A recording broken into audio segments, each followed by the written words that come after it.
Sa 2021 na inaasahang magagamit ang dalawang bagong tulay na sponsor ng China mula sa bilateral cooperation nito sa Pilipinas. Ito ang Estrella Pantaleon Bridge na magdudugtong sa Estrella Street sa Makati at Barangka Drive sa Mandaluyong at ang Binondo Intramuros Bridge na magdudugtong sa Binondo at Intramuros. Pero si Caloocan 2nd District Representative Edgar Erice duda kung may kapalit ang proyektong ito dahil China ang magfi-finance.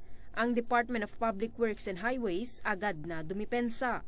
Nanindigan silang walang kapalit ang proyekto at ito ang nakikita nilang solusyon sa congestion sa kalsada. Gusto po natin makuha ano yung kondisyon.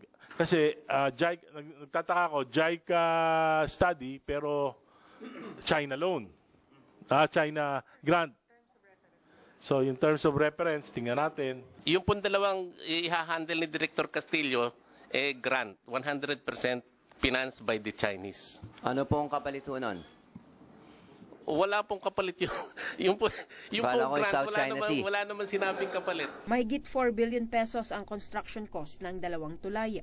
Bahagi ito ng Metro Manila Logistics Improvement Network kung saan 12 new bridges ang itatayo na dadaan sa Pasig River, Marikina River at Manggahan para mabawasan ang traffic sa EDSA at C5. Sabi ng DPWH, hindi pa pinal, pero sa 10 natitirang tulay, 5 rito ay grant muli ng China loan habang ang 5 ay sa ADB. Ang MMDA nauna nang nag-abiso ng mas malalang traffic, partikular sa construction ng Estrella Pantaleon Bridge, lalo't nasa 100,000 na mga motorista ang maapektuhan sa pagsasara nito ngayong buwan. Matatanda ang si Pangulong Rodrigo Duterte pa ang nanguna sa groundbreaking ceremony ng dalawang tulay noong Hulyo.